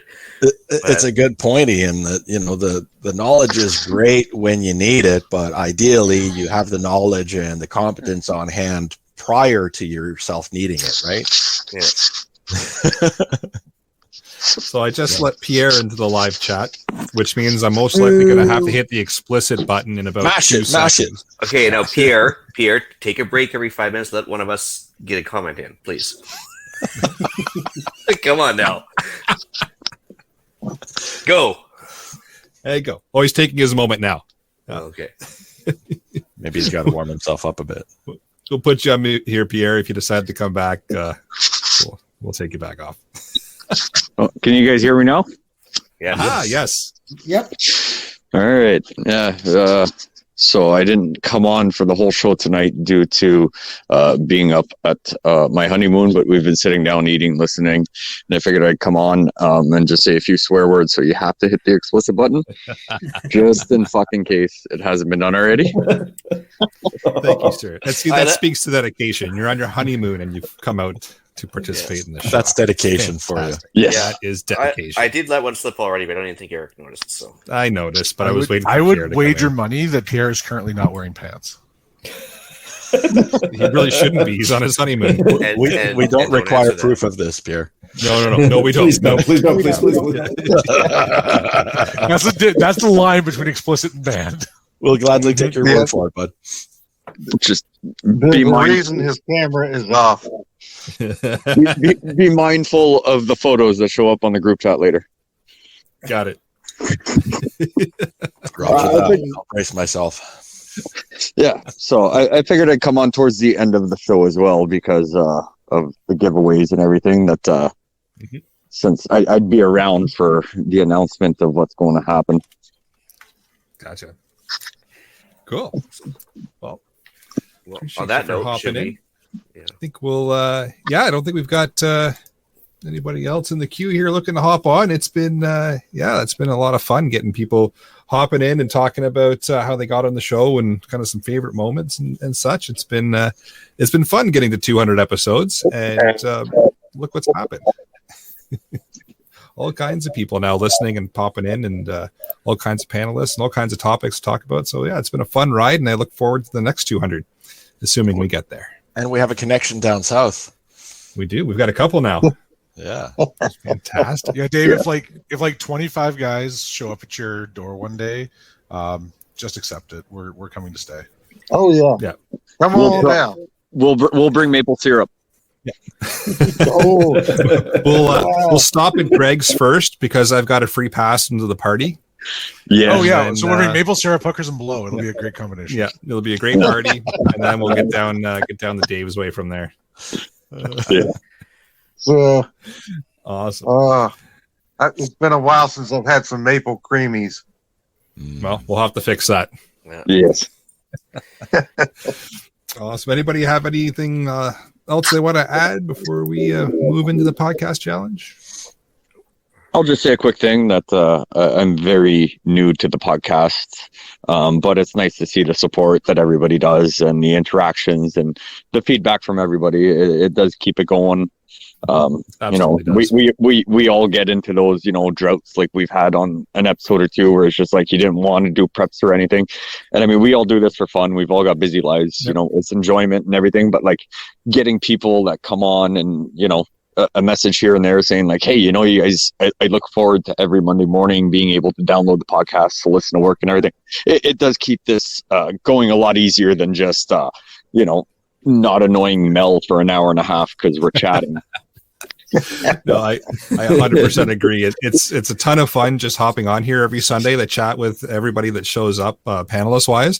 But it's awesome to get that feedback from the listeners to say, hey, you helped out a lot with this, or I learned this, or I really appreciated you guys talking about this. Or, you know what, even getting the hate mail is a lot of fun too, because it comes in every once in a while. Yes. But, it's just, it shows that people are listening, which is the whole point of putting this together and why we keep going past 200 episodes. It is a ton of fun. That's why I'm still on. After the first one you had me on, that's it. We hooked you. Yeah, you got me hooked now. I'm like that big fish on the other line, and I'm okay with it. Take me. Awesome. Well, shall we move into the podcast challenge then? Yeah. All right. So time to cover off that one thing that you've all been procrastinating on for about 200 episodes. So we've all got the one thing that we've keep meaning to do that, or study for that, or take that exam. It's time to do it. So tell us what you're going to crank off here in the next couple of weeks, and let us know how you succeeded. Awesome. Jeff, you got a weather blurb? I certainly do. So I haven't kind of been very vocal tonight. I've kind of been watching the weather going on again tonight. Watching a couple live streams and some chasers and stuff. There's still some pretty good storms going on. So unfortunately, the tornado outbreak that I mentioned last episode came to fruition last night down in the Mississippi, Alabama area. They had a pretty good outbreak. There were 12 tornadoes in total. Most of them caused little or no damage. But sadly, a large EF4 wedge tornado took direct aim at central Mississippi. This storm was very similar to the 2013 El Reno, Oklahoma tornado. I don't know if anybody remembers that one, but it was this was a large wedge tornado. There's people say a tornado's a tornado. The usual ones you see, they call them shoestring tornadoes for a reason. They're small. They go way up into the cloud deck. They're only, maybe a couple of 100 feet wide at the bottom. That's why sometimes you see pictures, one side of the street's gone and the other side of the street, there's not a mark on a house. The leaves are still on the trees. Anyways, this tornado was at times a mile to a mile and a half wide. And it took direct aim, again, like I said, at central Mississippi, and it literally more or less went from the west end of the west side of the state to the east side. A couple of small towns, specifically Rolling Fork and Silver City, took direct hits. Rolling Fork basically was the town is more or less non-existent. Last report was there's been 26 people killed, but of course that number is expected to increase as they find more victims.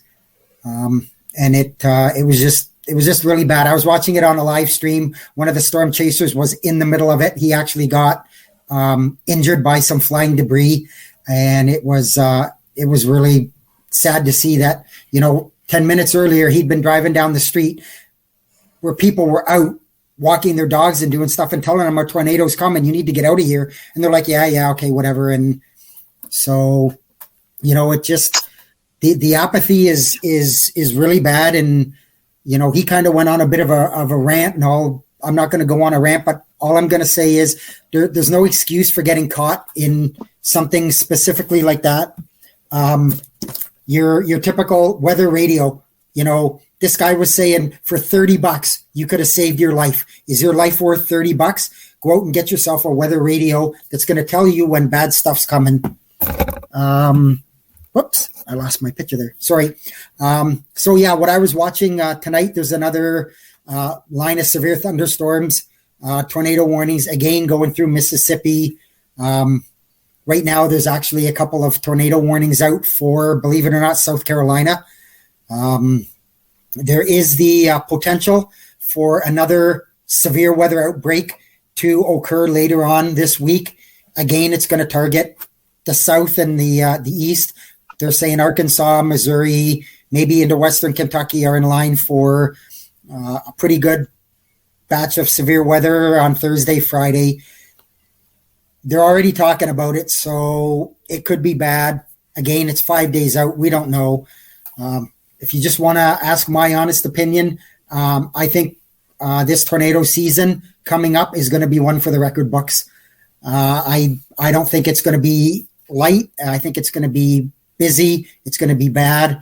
And areas that have never been hit before are going to get hit. So keep your wits about you. Again, as I've always said, don't be scared of the weather, but be prepared. Awesome. Well, thanks, Jeff.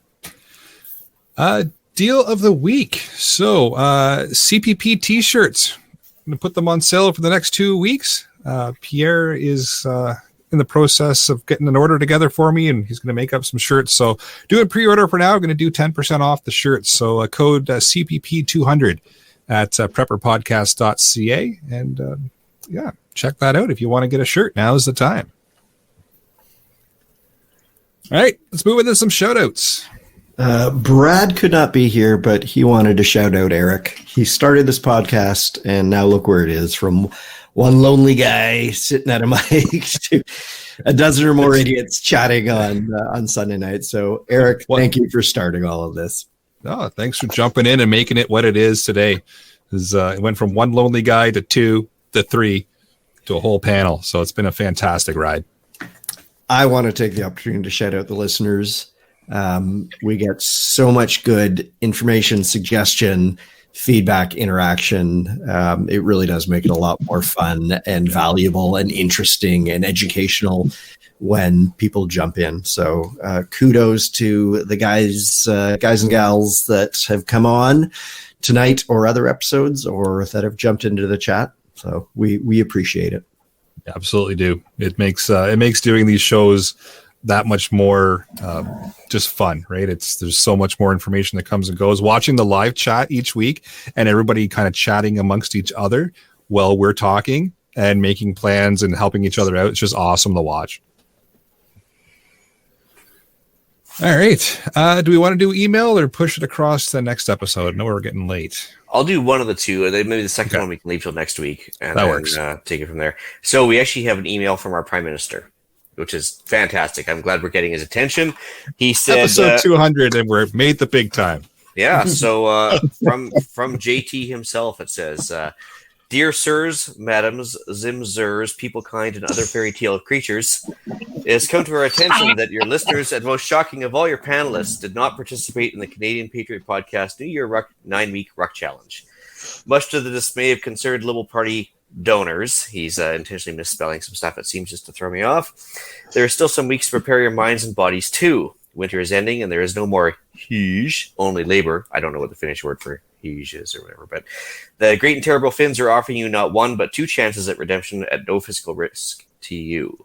So the first one is Varusteleka's Remote Military March, which is April 28th and 29th. I think Eric is going to put the links in the show notes and the live chat, which basically involves you carrying 10 kilograms and either going 25 or 50 kilometers. And I do believe one of those requires an overnight stay. There's a requirement in all divisions, and then the other one is the Residual 4-day march, which is a pretty easy one to do, May 18th to 21st. Also, the link going to go in the live chat. It's a minimum 10 kilometers over 4 days. So if you can't do 10 kilometers over 4 days, there's something wrong there. So your divisions are by total distance covered. It's either 10 to 40, 40 to 100, 100 to 160, or more than 160, which is pretty impressive. And listeners are most welcome to be spied on using Strava and are encouraged to join Team Ragnarok at strava.com/Ragnarok.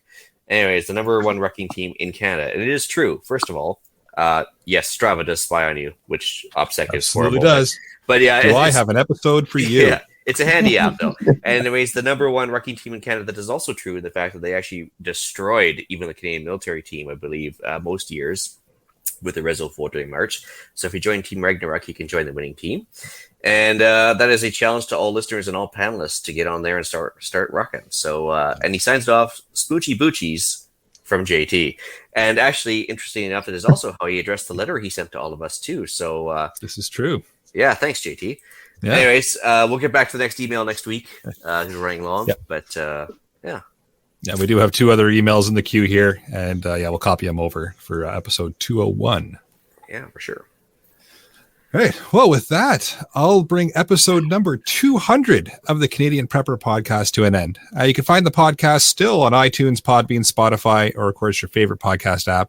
Please help us out. Submit a review. It does help other people find us, and it'll keep us going for another 200.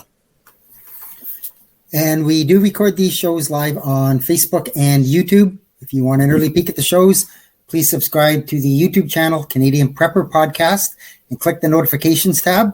That will give you an alert when we are going live. You can reach me at feedback@prepperpodcast.ca, or I am frequently on the Discord. I'm not responsible enough to have my own email, so Scott can also be met at feedback@prepperpodcast.ca for all things wood gasifier. Anything else gets deleted. Yeah. Obviously. Yeah.